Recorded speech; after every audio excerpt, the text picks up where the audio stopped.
Well, judging from the carving on your desk, it looks like his name is Ozzy. Yes, and apparently he rules.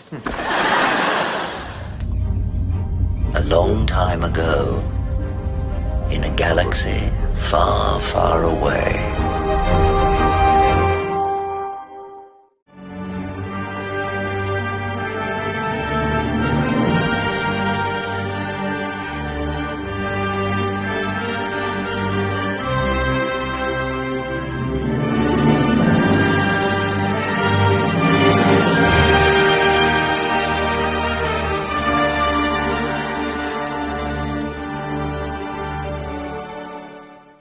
So I was thinking about doing this video, and considering that it's been pretty quiet, I thought I'd go ahead. You know, when Return of the Jedi ended, to me, it wasn't the end of the story. It was just the end of the beginning. You know, to paraphrase Winston Churchill at the end of World War II. And there were so many different ways that George could have taken the story if he wanted to. And we know through Mark Hamill, George said, I want to make sequels to this in about 30 years. Will you think about being in it? And of course, Mark said yes. Why wouldn't you say yes? And it's really interesting to me how then George, after a while, he just said, no, Star Wars ended at episode 6 after the prequel trilogy was finished. And then when he wanted to sell to Disney, Bob Iger basically said, you're asking too much money and you don't have any movies that are being developed.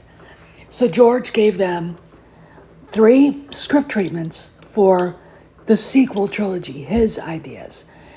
And instead of going forward with that, they threw him in a drawer and never looked at him again. But there's more to this story. We know, because we've been fans for decades, that what we call the expanded universe started, I think, in 1991. And with Heir to the Empire, there was a book called Truce at Bakura, and it's one of the first films, or one of the first novels, where we actually see Anakin Skywalker, and this is before the PT, appear, and he appears to Leia, who, you know, she basically says, I don't want anything to do with you, and he's basically begging her for her forgiveness. And she says, I can forgive you for what you did to me, but I'll never forgive what you did to Han. And that was a scene. And so you have Leia struggling with the fact that she is the daughter of Darth Vader, aka Anakin Skywalker. And that, I think, was probably the big scene in the whole book. What happens is the Empire is fading. We've got a remnant starting to appear. But Bakura is a system on the edge of the galaxy, the known galaxy. And these beings that had been Imperial allies, it's called... And Truce at Bakura actually came out after Timothy Zahn's masterpiece, Heir to the Empire, and which was the introduction of Grand Admiral Thrawn into the canon. And this is where I think a lot of really great stories were written. Now, there's a big controversy. Did George consider the EU canon? No, he didn't. But there's enough there that you could make it canon. And in fact, much of the EU ended up becoming canon, like, for instance, Grand Admiral Thrawn, Coruscant, and other bits and pieces. But there were issues. Like, I mean, we could talk infinitely about some of the problems I personally had with the courtship of Princess Leia. But I don't want to do that. There was a lot here.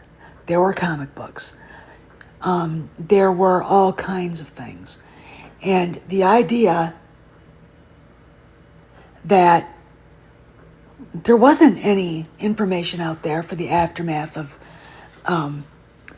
Endor and the aftermath of Return of the Jedi is ludicrous. And what I find fascinating is what Kathleen Kennedy said before The Rise of Palpatine came out. Because she outright lied. Argle, gargle, google, goo. What? Now you know how it feels. What are you talking about? So here's Kennedy denying that there were any books and comic books to draw inspiration from. She's talking about her ideas on Star Wars. She's not talking about the actual EU novels and the comic books because in her mind, they're not canon. So they don't count. And, a lot of people called her out for being a liar. And, when you look at what she's saying here, she's lying. Horribly, by the way. And I kind of look at it and go, a lot of people took this to mean one thing or the other. And she's basically denying that there were no Kathleen Kennedy, or she's not denying, she's basically saying there aren't any books about my canon, about what I see for Star Wars. And, she uses the typical Hollywood bullshit, business, inside jargon speak. Every one of these movies is a particularly hard nut to crack. Why? Because you didn't go to the source material? You have it. You have it. The reason why people don't like her is because she says things that aren't true in a way, right? Because she's not talking about the books and comic books from the George Lucas era. She's talking about from her era. So she can say, well, I'm not lying. We didn't make those canon. Those are just legends. And it's like, of all the mistakes you made, not using those books, not using George's script treatments, probably was the worst idea you had. Okay? And, the fans have every right to be enraged.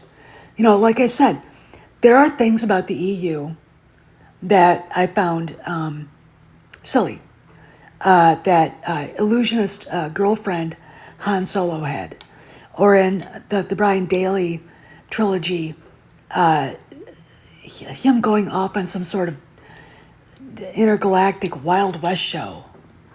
I just thought was like, why would, that doesn't, but let's talk more.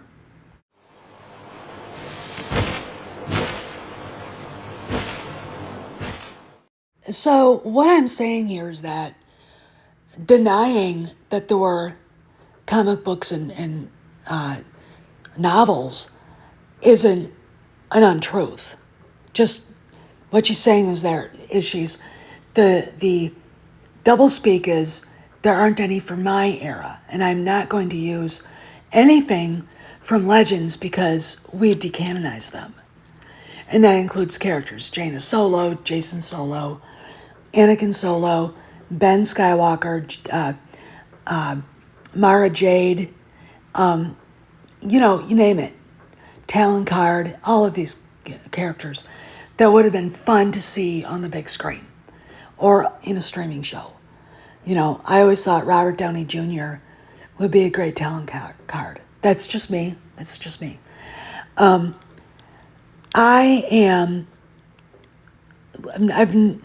It has never shocked me she would say something like this. What is interesting is how many people didn't really understand what she was really saying. Now, why did they not want to use the EU or continue it? The complaints by Pablo Hidalgo, etc., is that it wasn't a unified story. Because, you've got two Han Solo trilogies, and they kind of contradict each other. You've got, Shadow of the Empire or Dark Empire, where Palpatine is a clone, and at the end of it, it's pretty cool. Han Solo kills him. Han Solo does. And you've got Heir of the Empire, which is canon. See, this is the problem. You could actually incorporate both and whatever, but the idea for me of Palpatine coming back in any way, shape, or form is just, it's lazy fucking writing. That's just lazy writing. Now, whose fault is that? Is it Kennedy's? Is it Disney's? Yes. One of the things I learned in Washington, D.C. is personnel is policy, and who you put out there is a reflection of you. And hiring J.J. Abrams, hiring and firing directors in general, thinking Rian Johnson would actually be a good director for episode 7 or 8 was asinine. Absolutely asinine. And it just got worse. And none of these stories can hold up to the EU. Now, you've got some people named, Jacob Suggs, who are complaining about the EU. He didn't read it. He might have gotten the Cliff's Notes. I don't know, but he did not fucking read it. The people complaining about it are look, they don't love Star Wars for the stories. They love it because they're activists. And what they got from Kennedy's bullshit validated them. And I'm sorry, but I really don't think that I need to see myself reflected up on the screen. When you have nasty racists saying, black women should be seen, we've been seeing them all the time. Have you heard of Cicely Tyson? What about Whitney Houston, Diana Ross, Donna Summer? Shall we continue? This is the problem. You don't need to do any of that when you've got good source material. They could have taken George's script treatments, looked them over, and had him there to help, and cherry-picked what he thought would work, and they could all, work together, combine their efforts. Instead, they kicked him out and, threw the script treatments in a drawer and went off on their merry way to reboot the entire saga in Kathleen Kennedy's image, period. Now, I'm going to say this, because others have said it. I watched a few videos today. Her experiences working with Steven Spielberg, when it's on his set, he is a dictator, and that's fine. He's the boss. She didn't like it, right? She had to do whatever he wanted her to do. Get the coffee, get the script over here, tell this guy to, do producer stuff so he could do his director gig, right? And finally she gets out away from the alpha. And that would mean also Clint Eastwood, Martin Scorsese, George Lucas, John Milius, and, Robert Zemeckis, and actually run a studio. And she did a lousy job. All right, look, if you can't be honest about it, fine. But she did a lousy job, right? And she lied about source material because they had it. She just didn't want to use it. So she made up a story. That there is source material, she's saying. It's not my source material, and I want it to be my thing. There you go. Anyway, just thought I'd bring this up, and if you haven't read the True Sepulchra, read it. Again, like I said, the scene between Leia and Anakin, and then Han walks in on it, is pretty spectacular. It's a pretty great scene. Anyway, this is Steph. I gotta go. See you around the galaxy.